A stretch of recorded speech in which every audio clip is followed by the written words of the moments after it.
गरिमा जी देखिए, कई बार जब राजनेताओं के काम नहीं हो पाते हैं तो खासतौर से वित्त मंत्रालय की एक प्रक्रिया है और उस प्रक्रिया में अगर जो फाइल आई है वो यदि सारे पैरामीटर्स पूरे नहीं करती है तो कई बार फाइल को पुटअप करना होता है। तो मुझे लगता है आदरणीय गुलाब राव जी जो बात कह रहे हैं वो प्रक्रिया की बात कह रहे हैं। उन्होंने कहीं भी आदरणीय अजीत दादा पवार के ऊपर कोई वार नहीं किया है और चूंकि वो खुद कैबिनेट मंत्री और वरिष्ठ मंत्री हैं और बहुत ही संवेदनशील राजनेता हैं वो महाराष्ट्र के, तो वो अपने कार्यकर्ताओं के बीच में उस प्रक्रिया की बात कर रहे हैं जो कि हम लोगों को कई बार करना पड़ती है कि आवाज आती है या शिकायत होती है। बात हो रही है बृजमोहन जी, वो सीधे मेरे पास तो बयान है, वर्बेटम में है। एक फाइल महाराष्ट्र के वित्त मंत्री अजीत दादा पवार के वित्त मंत्रालय में मंजूरी के लिए भेजी थी।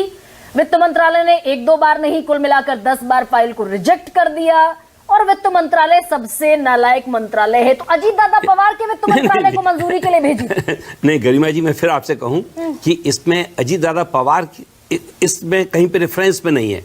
ये प्रक्रिया की बात हो रही है। कई बार हम लोगों को अपने लोगों को समझाने के लिए बताना पड़ता है कि भाई विभाग की ये कमी है, विभाग में इस प्रकार से हमारा काम नहीं हो पाया। ये जस्टिफिकेशन है। वो अजीत पवार को बताने के बजाय सार्वजनिक मंच पर कार्यकर्ता को बता रहे। तो कार्यकर्ताओं के बीच में तो बात करना पड़ेगी क्योंकि कार्यकर्ता इन मुद्दों को उठाते हैं। कई बार हम लोग भी किसी मंत्रालय के बारे में अपने कार्यकर्ताओं के बीच में इस बात को रखते हैं। तो इसको इस संदर्भ में लेना कि आदरणीय अजीत दादा पवार के खिलाफ कोई बात की गई है, मैं सोचता हूँ शायद ठीक नहीं होगा। देखिए आदरणीय अजीत दादा पवार इस देश के उन कुछ चुनिंदा वित्त मंत्रियों में से हैं जिनको इस वित्त मंत्रालय का सबसे ज्यादा अनुभव है। और मैं आपको एक बात बता दूं, भारत में आप ये कह रहे हैं कि अजीत पवार को ये बात नहीं कही गई? बिल्कुल नहीं। ये विभाग की प्रक्रिया, विभाग में कई कमियां होती हैं।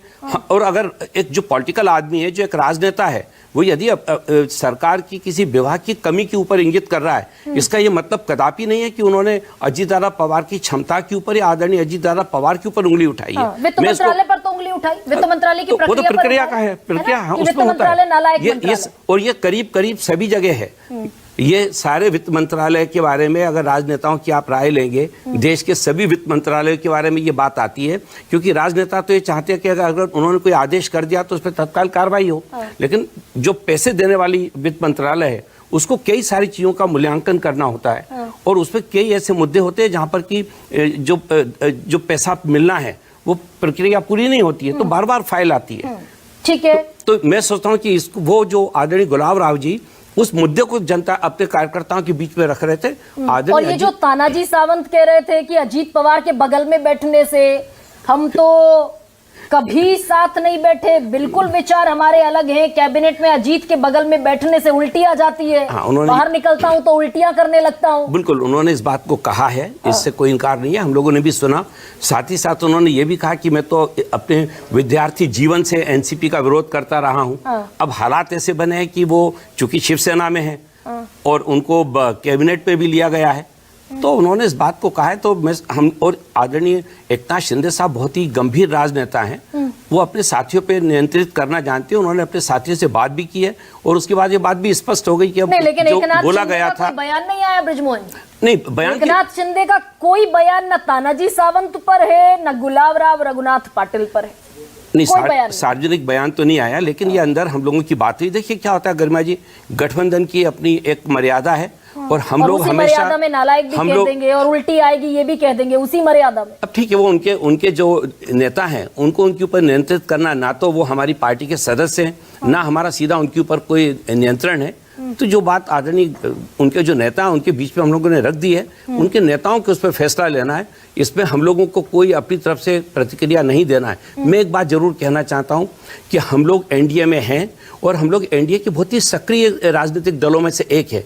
हमारे नेतृत्व से लगातार एनडीए की जो भी लीडरशिप है वो लगातार संवाद में रहती है, लगातार हम लोगों की बात होती है और कोई भी अगर कोई फैसला एनडीए में लेना होता है, जबकि एनडीए का जो सबसे वरिष्ठ जो दल है वो तो भारतीय जनता पार्टी है, कभी भी अगर वहां पर कोई निर्णय होता है तो उसमें हम लोगों से बात की जाती है, हम लोगों की राय का समावेश किया जाता है। ये बीजेपी के इशारे पर बृजमोहन जी हो रहा है? ना, इशारा किसी का नहीं है। तो फिर ना अमित शाह ने कोई बयान दिया? अगर ये कह रहे हैं अजीत दादा पवार कि मैं तो देवेंद्र फडणवीस से, अमित शाह से और नरेंद्र मोदी से बात करता हूं, तो ये नालायक भी हो गया, उल्टियां भी हो गई, बाहर निकाल दो एनसीपी को, ये भी हो गया, रतन शारदा ने लिख दिया, ना अमित शाह का कोई बयान, ना प्रधानमंत्री। हम लोगों को उस बयान की जरूरत ही नहीं है। हम लोग ये देख रहे हैं कि लगातार उसके बावजूद भी, इन सब लोगों के बयान आने के बाद भी हमारी जो उपयोगिता या जो हम लोगों को महत्व मिलना चाहिए एनडीए में, वो लगातार मिल रहा है। तो कैसे मिल रहा है? सारी बातें हो रही हैं हम लोगों की।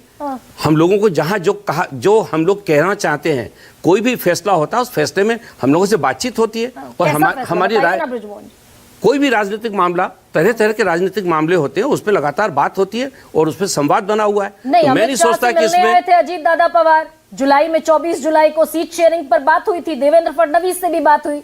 जुलाई गुजर गया, अगस्त गुजर गया, सितंबर की भी 7 तारीखें गुजर गई, सीट शेयरिंग पर आप कह रहे हैं अभी सीट शेयरिंग की बात कहाँ हुई है? किसी पार्टी की दिख रही है आपको? महाराष्ट्र में अजीत पवार, गरिमा जी, महाराष्ट्र में आपको कहीं किसी की सीट शेयरिंग की बात सुनाई दी है क्या? बात होती है।